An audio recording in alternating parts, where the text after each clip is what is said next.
Meillä on agendalla paneelikeskustelu, jossa meillä on pätevää shakkia kärjeille Verhomolta. Sitten on Andy, eli Andreas Vetsäläinen, UMG-konsernilta, Miettisen Juha, Elteliltä, Hyvösen Aki, K-Autolta, Volkswagenilta ja sitten Peltokosken Mika Fordilta. Tervetuloa kaikki.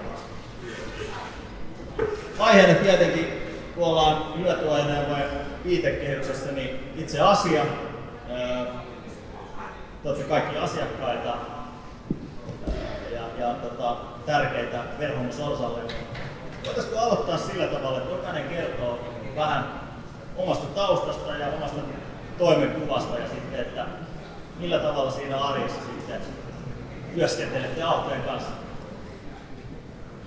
Aloitetaanko täältä? Andy, sä saat innokkaan. Joo, no niin. Eli Vepsäläisen Andreas, Andy.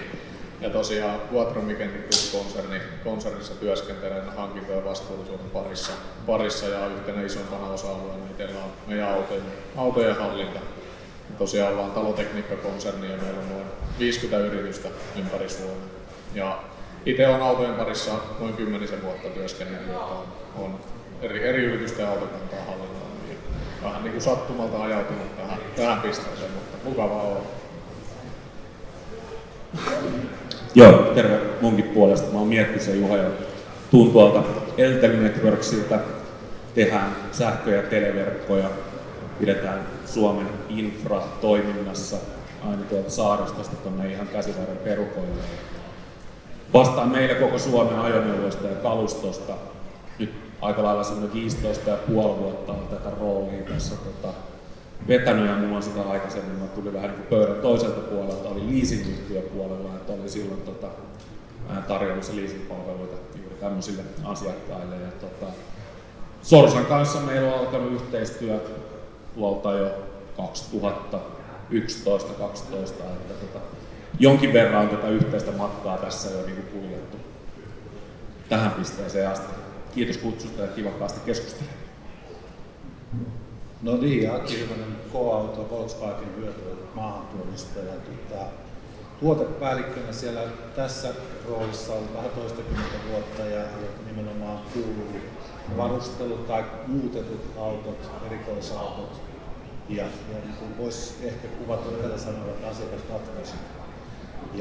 Me maahantuonnissa toimitaan ainakin monesti asiakkaiden kanssa suoraan, mutta toinen vaihtoehto on sitten se, että ollaan siellä taustalla ja työtään myyntiä ja koetaan keksiä yhdessä niitä ratkaisuja, että saadaan asiakkaalle toimiva kampe ja toimiva työtä, millä pystyy mahdollisimman hyvin tuotamaan.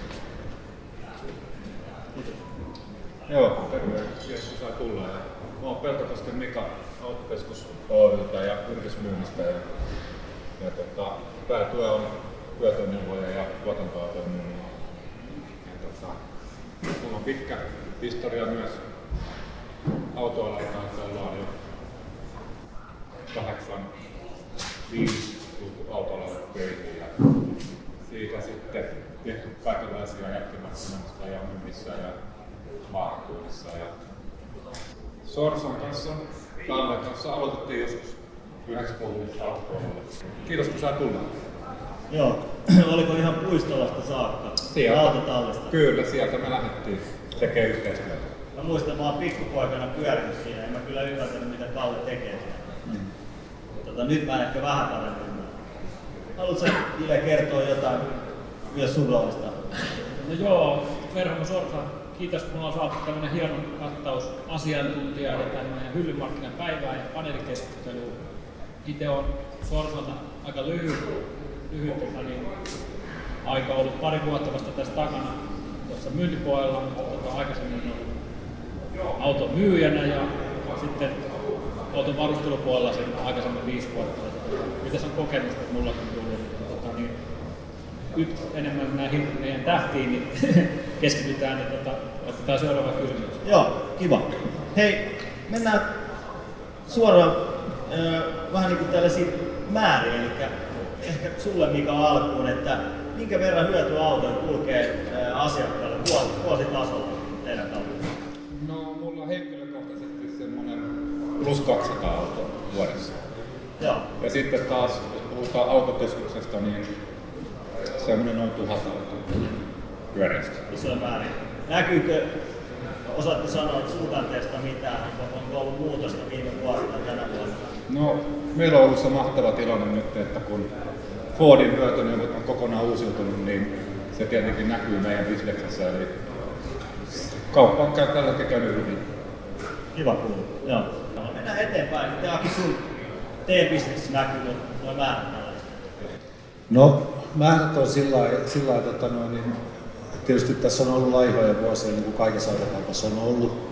Jokainen tietää syyt, minkä takia niitä on ollut, mutta nyt on niin kuin sikäli hyvä tilanne, että esimerkiksi Volkkarilla kaikki mallit on käytännössä uusia tai vanhemmillaankin noin 1,5 vuoden, 2 vuoden takaa. Kamppeet on hyviä, mitä on tarjota, valikoima on laaja. Ja se, mikä on niin kuin tärkeää ja mikä tietysti tätä nykytilanteeseen on mukava juttu, että uudet asiakastilaukset koko hyötyautorintamalla niin kuin kaikissa merkeissä on noin 50% kasvussa viime vuodesta, mikä nyt ei tietysti rekisteröinneissä näy, mutta tulevaisuudessa kyllä. Suunta on oikeaan suuntaan. Toki määrät on vielä huippuvuosista takana, mutta suunta on hyvä. Miten Juha? No, meidän puolella ajatellaan silleen, että ollaan tämmöisessä vähän niin kuin projektiliiketoiminta tekemisessä, niin se menee aina vähän sykleittäin. Et sanotaan, että keskiarvolla semmoinen noin 100 tuotantoautoa tulee vuosittain. Mutta se vähän vaihtelee tässä viime vuosina ymmärrettävistä syistä. Toimitushaasteet on ollut ja on ollut reilusti allekin. Ja odotettavissa on, että se voisi taas helposti nousta jopa 200 autoa vuodessa. Tällä hetkellä on Suomessa käynnistymässä tämmöinen hyvä esimerkki etäluettavien sähkömittareiden vaihtoprojekti, että aika monen teidänkin kotona käydään vaihtaa se mittari ja se tarkoittaa, että kun se lähtee se pumppu pyörii täysillä, niin se on noin 1000 mittaria päivässä vaihdetaan ja siinä on suurin piirtein varmaan yhtäkkiä tulee 70 autoa tekemään sitä ja niin on sitten taas hetki aikaa ja sitten taas se vähenee. Aina odotellaan tällaisia projekteja käynnistymisiä. Joo, ainakin tosiaan se siinä 150 paikkana pyörii uusittavat vuositasolla vähän tilanteesta riippuen. Ja me kasvetaan yritysostoilla, se on meidän strategia, me ostetaan 5-15 yritystä vuodessa ja yleensä sieltä sitten taas tulee paljon meille kalustoa, mikä yleensä on sitten omistuksessa olevaa, ehkä vanhempaa kalustoa ja sitten me halutaan sitä päivittää uuteen. Niin noin 100 on nyt viimeiset vuodet pyörinyt. Joo. Siellä oli positiivisiakin asioita näköpiirissä ja kiva kuulla. Ehkä sitten tällaiseen isompaan kysymykseen, että miten varustelutarpeet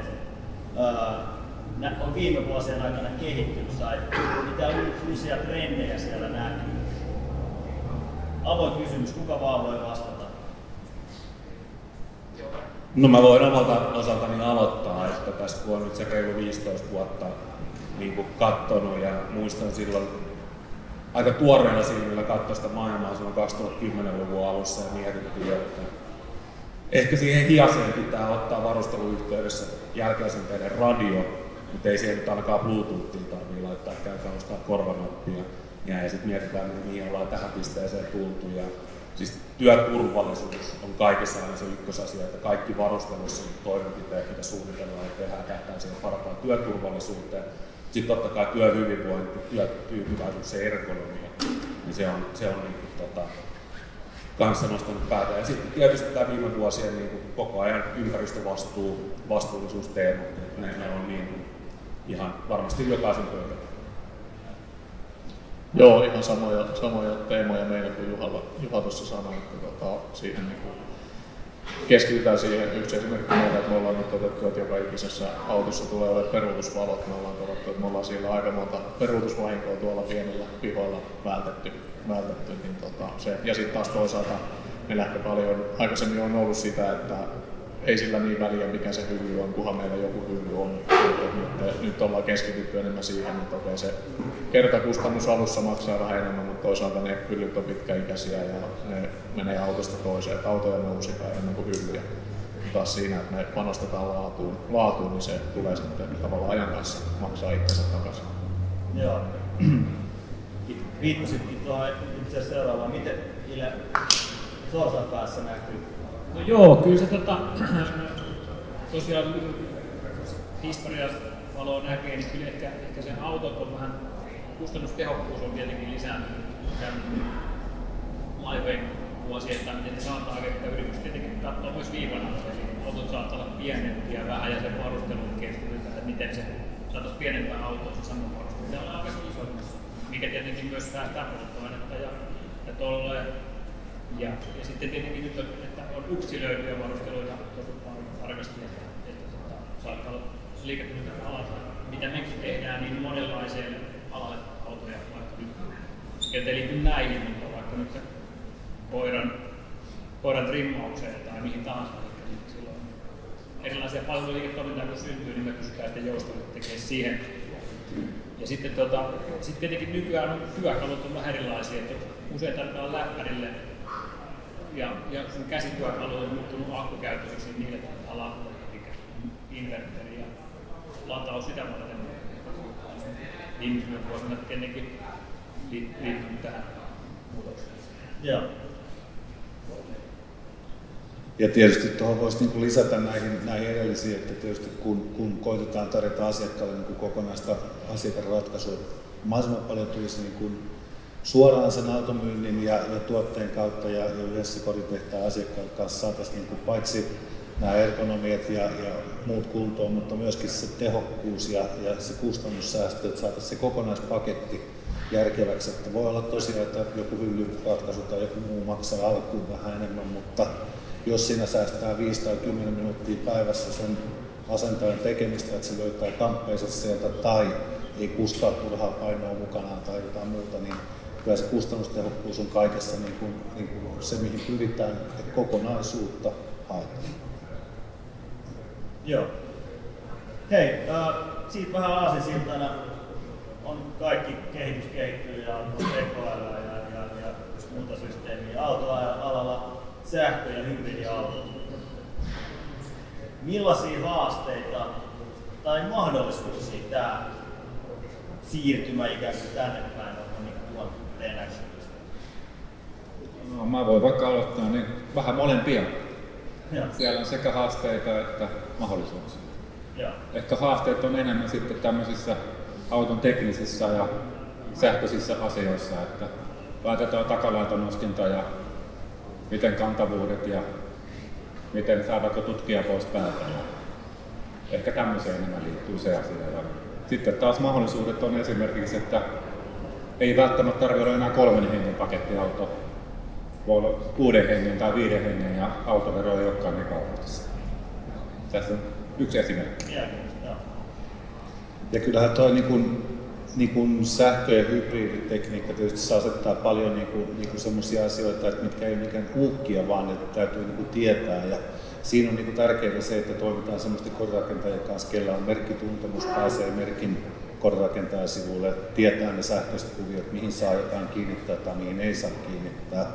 Meille tulee niin paljon semmoista asioista kysymyksiä tai sitten kantavuusasiat ja nämä on tietysti toinen, mutta sitten taas niin hyötynä on sähköautojen mukava ajettavuus, kustannukset niin ajossa ja näin poispäin, niin nehän on loistavia vehkeitä sikäli, mutta tärkeää on olla semmoisten varustelijoiden kanssa tekemisissä, ketkä tietää mitä ne tekee. Just.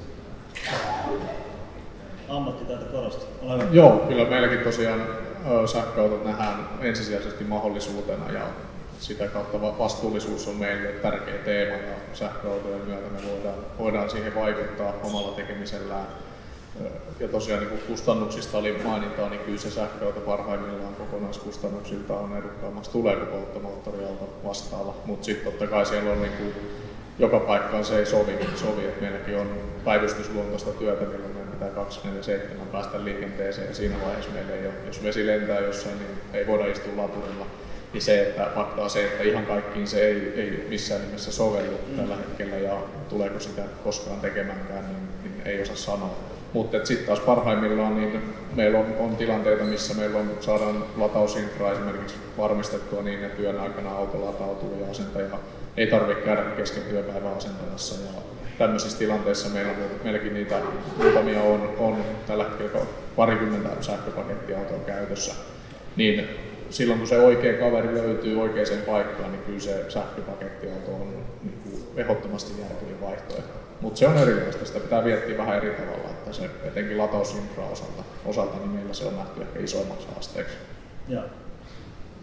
No meillä kanssa hyvin samansuuntaiset komppaan tuossa, että nähdään se mahdollisuutena ja tietyllä tapaa se on ehkä etuoikeus ja velvollisuuskin, että me pörssiyhtiönä ollaan sitouduttu aika kunnianhimoisiin vastuullisuustavoitteisiin ja se tarkoittaa sitä, että meidän on pakko päästä pienentämään niitä päästöjä ja se tarkoittaa ihan sillä jo pelkästään, että kuinka paljon esimerkiksi meidän rahahinta maksaa yritykselle, että siellä on ihan niin kuin oikeat niin kuin ohjaavat tekijät, mutta se on kyllä niin kuin ihan myös mahdollisuus. Meillä on yli 50 täyssähköpakun kanta ollut jo tuossa parisen vuotta ajossa ja siellä on niin kuin parhaimmat kaverit ajaa semmoista 3-4 tuhatta kilometriä kuukaudessa, että se on niin kuin huomattavasti enemmän kuin meidän keskiverto dieselillä.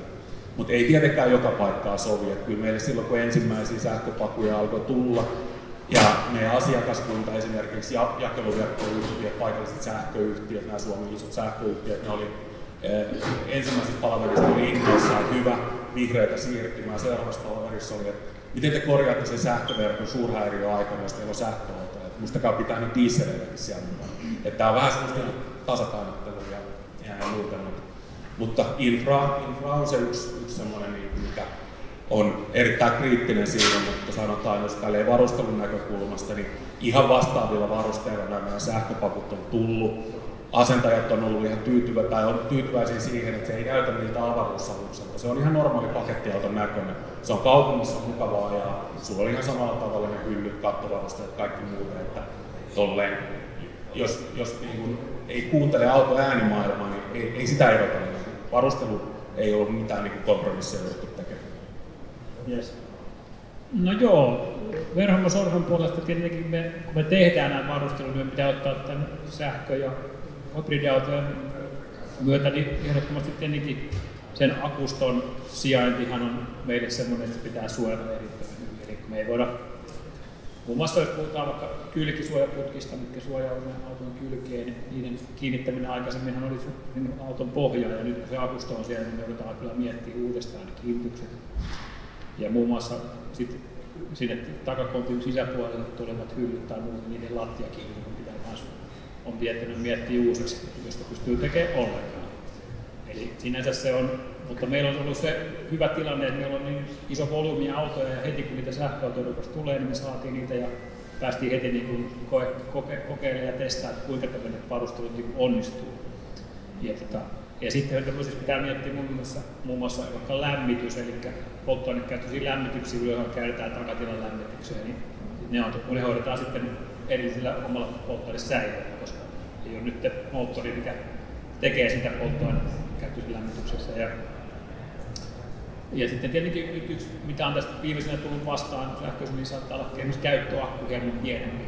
Eli jos sinne laitetaan inverteri, millä laitetaan akku, niin sitten ehkä olla toinen lisäakku sitä käyttöä. Tai takalaita nostinta varten, että se oma käyttö, se käännyssuoritteet on pienempi, saattaa olla sähköautossa.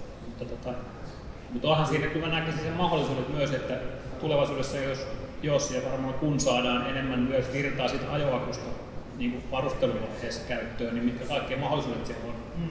Sitä ei osata ajatella vielä, että siinä on, mä uskon, että siinä on tulevaisuudessa tosi hyvä niin työkalu. Mun täytyy tähän jatkaa pieni tämmöinen knoppi. Näitä meidän täyssähköpakojen lisäksi me otettiin tuosta 3 vuotta sitten yksi 7-paikkainen sähköpaku. Ihan suunniteltu siihen, meillä on Kajaanissa toimipiste ja meillä on Terrafamen vanhalla Talvivaaran kaivoksella on toimintaa. Ja me otettiin työryhmä kulkea sitä väliä koko ajan. Ja auto toimitettiin sinne ja ajoi tarkoituksensa, mutta tuli talvi. Huomasi, että takapenkeillä oli aika kylmä ja ne laittoi ensiksi semmoisen ihan polttoainetoimisen rakennuslämmittimen sinne, mutta sitten alkoi olla sen verran kuurusta toimintaa ja todettiin, että pieni paloturvallisuus on riski. Ja alettiin miettiä, että mitä tehdään. No silloin niin se ei ollut ihan hyllytavaraa. Sorsan työjohto niin otti niin tehtäväkseen ja jostain Euroopan turuilta toreilta metsästi ihan niin orkkis-sarja ja auto toimitettiin sinne ja jälkivarusteltiin, nyt siinä on Webasteria.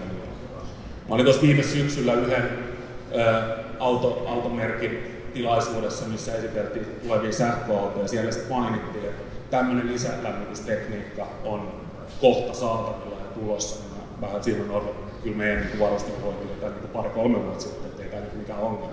Se kuvastaa vaan sitä, että niin varustelunkin pitää olla koko ajan niin vähän silmät auki ja hereillä ja etsiä niitä ratkaisuja. Tämä on mielestäni vähän äärimmäisen hyvä esimerkki, miten se niin parhaimmillaan tämä yhteistyö toimii.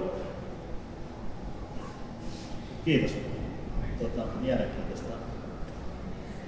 Jos me puhutaan vähän niin kuin enemmän ylätasoa niin kuin regulaation näkökulmasta, sieltä tuli jo se ympäristöystävällisyys ja tärkeys ja muutkin asiat, mutta miten te koette niin kuin tämmöiset säädökset ja ympäristövaatimukset?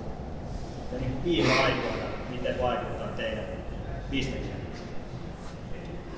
No, säädösten kanssa ja lakiasioiden kanssa tulee koko ajan tekemisissä tai autoverotuksen kanssa. Ja kyllä ne on niin kuin, lakeja säädetään ehkä Euroopassa ja paikallisestikin niitä sitten sovelletaan ja näin poispäin, mutta kyllä siinä niin kuin se yhtenäinen nimittäjä varmaan, niin kuin, mikä meillä maahantulossa näkyy jatkuvasti, voi sanoa, että lähes päivittäin on se, että lakeja säädetään tietyt tarkoitusperät edellä ja sitten se käytännön toteutus saattaa mennä tosi hankalaksi täällä.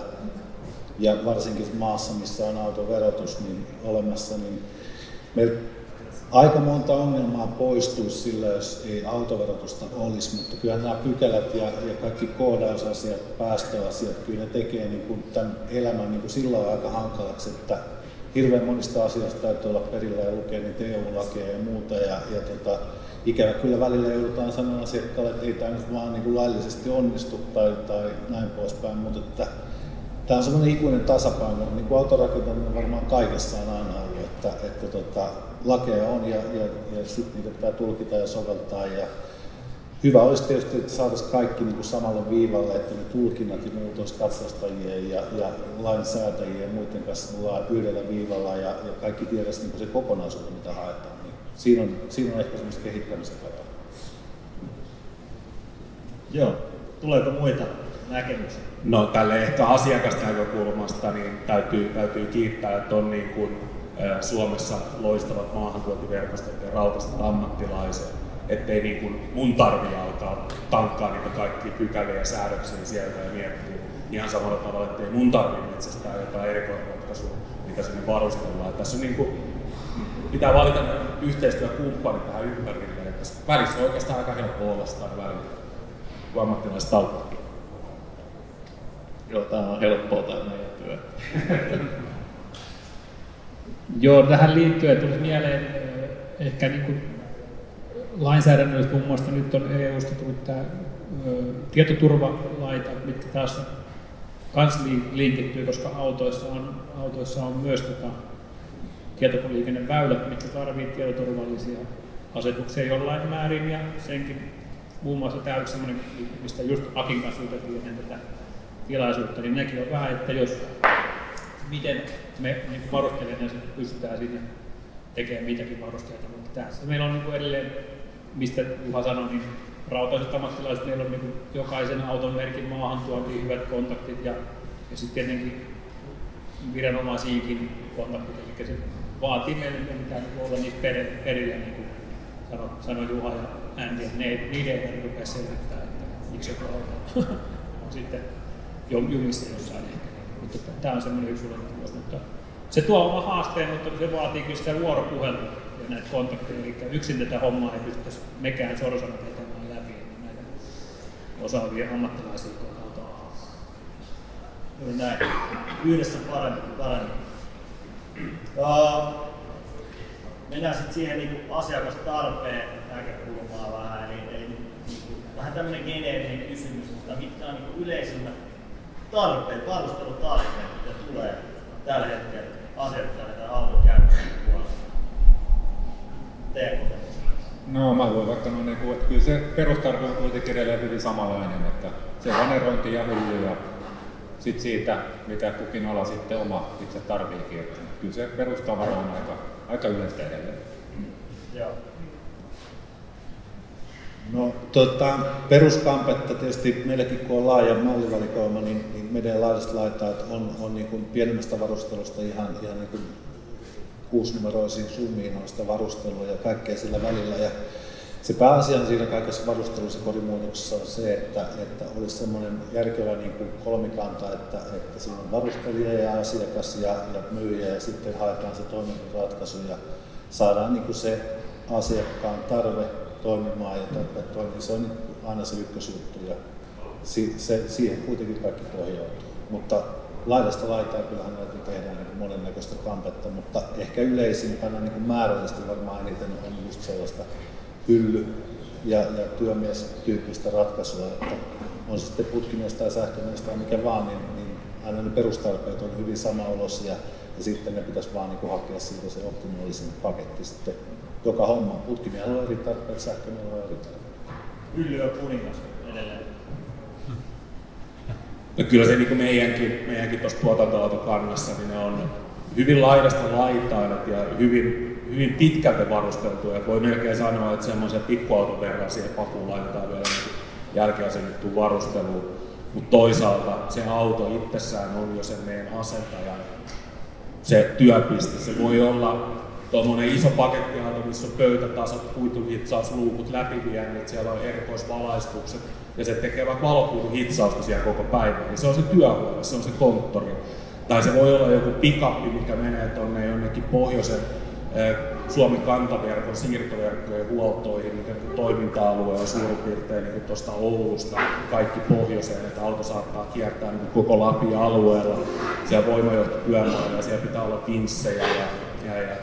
Mutta me pyritään siihen, että kaikki on niin mahdollisimman standardisoitu, että jos se on perustonniluokan paku, se on aina pitkä malli, siinä on aina liukovat mallipuoli. Ja siellä on ne perushyllyratkaisut. Joka autossa on aina joku hyllyratkaisu. Joka autossa ne työvalot on varoitusvilkut 360 näkyvyydellä. Jälleen kerran se työturvallisuus. Mutta me pystytään niin tarvittaessa siirtämään sisäisesti, että jos meidän asiakassopimus on 2 vuoden mittainen ja se projekti loppuu, auton pitoaika on 6 vuotta, niin voidaan siirtää se sitten vaikka siitä sähkömieheltä telemiehelle, että tehdään vaan pienet muutokset sinne. Ne perusratkaisut on hyvin standardisoitu. Joo, sama se meille käytännössä. Panerointi, hyllyt, lisävalot ja istuinsuojat on aika lailla se perussetti, mitä yleensä kaikkiin tulee. Ja mekin ollaan niin kuin paljon pyritty tekemään sitä, että kun autoja paljon liikkuu, että siellä on valmiiksi mietittyjä ratkaisuja. Meilläkin kun on useita yhtiöitä ja siellä yleensä meillä yhtiössä esimerkiksi toimitusjohtaja vastaa heidän yhtiön autoista ja tavallaan mun työ on ollut sitä, että mä pyrin nyt tekemään se heille mahdollisimman helpoksi. Meillä on muutama kymmenkunta vaihtoehtoa ja ne voi sieltä että tosta tommonen setti ja se menee sinne. Ja totta kai sitten erikoisratkaisut erikseen ja sitä varten meillä on nämä yhteistyökumppanit, kenen kanssa voidaan sitten niitä miettiä. No joo, tässähän tuli pitkälti nämä mitä itse kun me laitetaan, niin ne kalusteet ja tietenkin valaistukseenhan kannattaa panostaa Suomessa. Se on työturvallisuusjuttu ja se on LED-valaistus on niin hyvä nykyään, niin se on semmoinen, mihin on panostettu. Ja jotain semmoisia pieniä juttuja, mitkä liittyy Suomessa voidaan edistää ja laittaa katto eristys esimerkiksi, mikä estää kondenssioveneen, niin semmoisia pieniä juttuja, mitkä on aika käteviä, mitkä on niin lisääntynyt tässä. Sitten muutenkin näitä kuvimattoja laitetaan lattialle, että se ei ole niin liukas. Turvallisuuskannalta hyvin usein näihin niin kuitenkin suunnataan. Ja sitten tietenkin se ergonomia on saatu hyvä, että tarvittaessa ne auto ei tarvitse edes nousta. Jos siitä ovelta saa otettua, niin se on aina turvallisempi, kun se auto on nouseminen saattaa olla vähän pieni riski kaatumiseen tai kompastumiseen. Niin yritetään välttää myös niitä sairaslomia. Niin tähän ehkä pitää vielä lisätä, että lämpöeristyksen lisäksi meillä on tavaratilan lämmitys käytännössä kaikissa pakettiautoissa johtuen, että nämä nykypäivän niin kuin sanotaan materiaalit ja työkalut, millä meidän toimialalla tehdään töitä, niin siellä saattaa niin hyvässä tapauksessa olla niin satojen tuhansien eurojen edestä herkkää materiaalia. Sanotaan, jos tuo auto on aika vihamielinen ympäristö, meillä on lämpötila ja kosteuden vaihtelu, niin pyritään sitten tekemään niin kuin se helpoksi. Sitten yksi tärkeä vielä asia, että myös se lämmitys, että saadaan asentajan työvaatteet tarvittaessa myös niin kuivumaan ja kivempi jatkaa sitten taas tehdä töitä, ettei ole ihan niin kohmeena kalikkana jäässä. Tosi mielenkiintoisia sellaisia yksityiskohtia. Viimeinen kysymys oikeastaan tähän paneeliin. Sori, ei välttämättä viimeinen. Katsotaan miten pitkälti te vastaatte. Paljon meillä on aikaa riittää. Sä puhuit Juha vähän siitä niin investointinäkökulmasta, että pitää miettiä sitäkin puolta ja näin. Että jos me ajatellaan sitä kalustohallintaa ja sitä varusteluratkaisuja, niin kustannustehokkuutta ja pitkäaikaista investointiarvoa, miten te sitä tarkastatte tuossa puolesta? No, jos mä aloitan, sinänsä meillä on leasing-sopimuksella tulee käytännössä meidän kaikki henkilö- ja pakettiautot. Ja keskimääräinen pitoaika on siellä niin kuin 6 vuoden niin kuin nurkilla. Jossain vaiheessa aina ollaan kierrätetty hyllyjä, jossain vaiheessa ei. Johtuen, että ne on aika laadukkaita noita teidän hyllyt ja ne olisi mielellään otettavissa seuraavaa autoakin. Mutta sitten kun me palautetaan tuommoinen 5-6 vuotta vanhaa pakettiauto, mikä on hyvässä kunnossa ja se on valmiiksi varusteltu, niin se saattaa olla hyvinkin houkuttelevaa jollekin PK-yrittäjälle ja se on niinku aika kuranttia tavaraa sit tuolla niinku, eri vaihtoautomaailmassa, niin kun ne ottaa niitä, että silloin niillä on yllättävän hyvä jälkimarkkinan jälleenmyyntiarvo näillä hyllykalusteillakin. Mutta kyllä se täytyy niin se ehkä investointina, että laitetaan sinne autoon niin laadukkaat materiaalit, laadukas työjälki. Niin se, että se meidän hommat ei katkee, meidän asentajat pääsee tekemään sitä niiden työtä, laskutettavaa työtä, eikä ajella ees taas korjauttamaan niitä, niin kyllä se pitää katsoa kokonaisvaltaisesti siitä. Joo, sama asia meilläkin, että kyllä se on kuitenkin heidän työkalu ja se, että siellä on järkevät hyllyt mietitty ja me saadaan tarvittavat tarvikkeet ja työkalut mukana, niin se taas, ne pystyy keskittyä siihen heidän työhön, mistä heille maksetaan. Ja sitten taas tuossa mainitsin siitä hyllyjen kierrättämisestä, niin mekin me panostetaan ja laitetaan laadukkaammat hyllyt, niin sitten tarvittaessa voidaan niitä siirtää seuraaviin autoihin, kun auton käyttöikä tulee tiensä päähän, niin taas sitä kautta se on järkevämpää. Ja toki sitten taas turvallisuusnäkökulma, että paljonhan halpojakin hyllyjä löytyy ja meilläkin osa niitä on aikanaan sitten itse ruuvaillut kiinni, mutta sitten kun tullaan mahdollisiin törmäystilanteisiin tai muihin, niin kyllä me halutaan, että ne hyllyt pysyy siellä seinässä ja ne pysyy ehjänä. Noihin on tietysti vaikea enää lisätä mitään, mutta semmoista tulee mieleen, mitä koetaan aina niin kuin mekin maahantuontitasollakin miettiä, on se, että sen asiakkaan työntekijöiden olisi se tehokkuus, niiden työturvallisuus ja sellainen pysyisi mahdollisimman hyvällä tasolla, ei tule saada sponssauroja jonkun auton tai jonkun muiden kamppeiden takia. Tietysti polttoainekulutuksessa saadaan kestävyys muutenkin, niin kaikki liittyy siihen tehokkuuteen, että me koetetaan niin sitä puolta hoitaa asiakasollista taas ammattilainen omissa tarpeissaan ja siinä mitä asiakas tarvitsee. Joo, mä voisin sen verran tuossa mieleen, että tämähän on niin Sorsallekin semmoinen ylpeyden aihe, että meillä on se noin 10 000 tälläkin hetkellä takualaista autoa liikenteessä, niin mehän ei voida käyttää halpoja niin kuin osia tai laitteita tai sähkökomponentteja, koska niiden korjaaminenhan olisi ihan loputon työ. Eli me joudutaan kovat akkuun, me yritetään tehdä maailman luotettavasti ja laadukkaasti, niin että sitten se autotoimistus on siellä käytössä. Eli jos se kaveri istuu korjaamon pihalla odottamassa, että auto korjaantuu tai meidän takia valot ei toimi, niin se ei ole hyvää meille eikä ennen kaikkea asiakkaalle.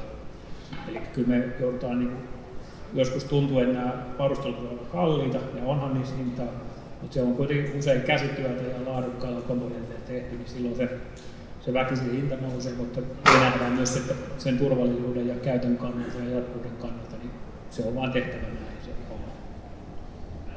Laatu on tärkeää, näinkin tuossa sanoin. Alright, jos me mietitään ajoneuvon käyttöikää, tai miten se kierto tapahtuu oikeastaan sinne, miten pitkä keskivälin tuollainen varusteltu ajoneuvo pysyy käytössä, niin täytyy päivittää tai vaihtaa uudelleen. Meillä se on vähän ajoista riippuen niin 3–6 vuoteen niin kuin leasing-ajoneuvot. On ratkaisuja, missä omistetaan autoja ja ne on erilaisessa käytössä, mutta pääsääntöisesti se on 3–6 vuoteen kilometreistä riippuen. No meillä on kanssa varmaan keskimäärin on se 6 vuotta noin, että lähtökohtaisesti tehdään sellaisia 5 vuoden sopimuksia, mutta meidän ajomäärät on aika pieniä vuositasolla. Totta kai käyttötunteja tulee paljon ja ne on niin aika haastavissa olosuhteissa, kun varmaan suuri osa yksiköistä ajaa enemmän niin kuin maastossa kuin maantiellä, mikä asettaa tietysti omat vielä erikoisvaatimukset niin kuin tämmöiselle varustelulle. Niin kuin sanottu, niin varmasti hyllyratkaisuilla ja muulla niin jälkivarustelulla on pidempi elinkaari, olisi meidänkin käytössä kuin Silifte-autolla, mutta jälleen kerran niin se on myös ihan jossain määrin fiksuukin pistää semmoiseen valmiina pakettina sitten taas uudelleen kiertoon. Ja kyllähän niin kuin maahantuonnin näkökulmasta varmaan tekisi mieli sanoa, että vuoden välein kaikki pitää vaihtaa, mutta kun se ei ole ihan niin lyhytnäköistä, että kyllähän niin kuin autoalalla tietysti sitä tuloa tulee myös sieltä jälkimarkkinoista ja näin poispäin. Sitten taas niin me on koetettu optimoida se sillä lailla, että jos normiyrittäjä tai työntekijät ajaa 20–40 vaikka vuodessa, niin meillä on jokseenkin kaikissa malleissa 5 vuoden ja 200 000 kilometrin takuu, jolla sitten taas niin tehdään sitä, että asiakkaille ei tule ylimääräisiä kustannuksia, takuasioita, mutta sitten myöskin niin sitoutuu meidän huoltoon ja meidän huolto sitten pyrkii omalta osaltaan hoitaa, että vehkeet pysyy kasassa ja toimii ja ei tule ylimääräisiä huilipäiviä. Kyllä, ja niin kuin Juha sanoikin, se noin 5 vuotta varmaan on se peruskierto siellä noissa. Joo. Alright. No sitten mennään oikeasti viimeiseen kysymykseen. Tää on kyllä paras kysymys. Hyvä. Eli miten teidän niin yrityksen näkökulmasta, niin miten te olette kokeneet tämän yhteistyön Verholm Sorsan kanssa varusteluratkaisujen osalta? Mitkä on ollut suurimmat hyödyt? No mä voin vaikka aloittaa, niin kyllä mulle ensimmäisen tulee aina mieleen tämä yrityksen rohkeus.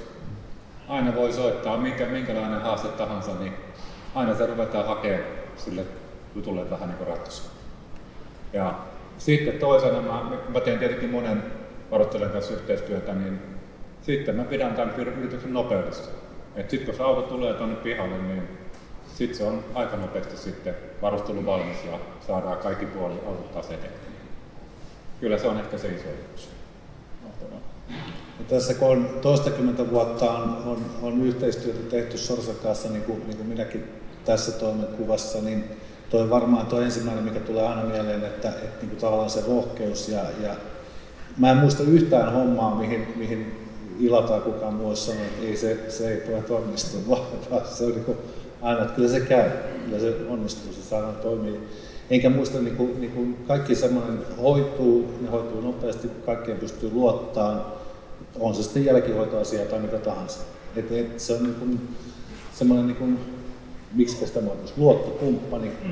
Aina voi oksentaa sen ongelman tänne pöydälle ja se tulee hoidettua. No kyllä tämä on niin helppo jatkaa kanssa, että en mä ole niin kokenut, että se on myyjä-ostaja-asetelma. Kyllä tämä on niin ollut tietysti 20 vuotta, kun on tehty yhdessä hommia, niin kyllä se on sellaista niin aitoa yhteistyötä, aitoa kumppanuutta, että se on just sitä yhdessä vahvemmin. Ja mun mielestä se kuvastaa niitä esimerkkejä, että vaikka meidän Andin kanssa meillä on tosi helppo työ molemmissa pöydällä, mutta välillä sitä työtä aika paljon siinä, niin ei meidän asentajat, ei ne tule tänne katsoa ja piirtelee minkä näköinen auto. Mä en tule katsomaan sit, kun se on valmis, että onko se just semmoinen. Mä luotan siihen, että se on, mitä on sovittu, ja se auto toimitetaan sitten Sorsan pihasta jonnekin päin Suomeen. Joskus se menee Pudasjärvelle, joskus se jää siihen naapuriin. Ja sitten kun ei kuulu mitään perästä, niin voi olettaa, että nyt meni kaikki niin kuin hyvin.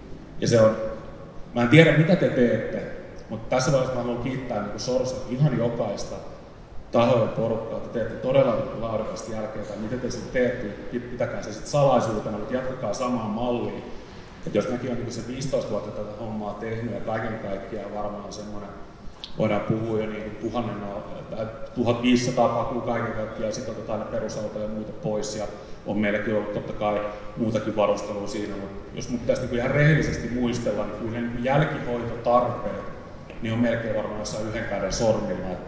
Mä en vielä täälläkään ymmärrä, miten ne nyt tämmöiset betolaatikosta tai muuten ne kestää tuolla 6 vuotta mettässä, kun on niitä täyteen vastattu tavaraa. Että kyllä se niin kuvastaa, että joskus kannattaa investoida vähän laatuun. tapahtuu. Mutta siitä voitte olla ylpeitä. Ihan kiitokset jokaiselle. Joo, siinä nyt aika tyhjentävästi tuli sanottua, mutta ehkä toi tarttuu se, mitä Juha sanoi, niin semmoinen kumppanuus, että ei meilläkään niin kuin, ei nähdä sitä ostaja myyjä asemana, vaan se, että yhdessä näitä hommia tehdään ja yhdessä pyritään tekemään mahdollisimman paras ratkaisu, mikä sitten taas palvelee meidän asentajia ja sitä kautta meidän asiakkaita.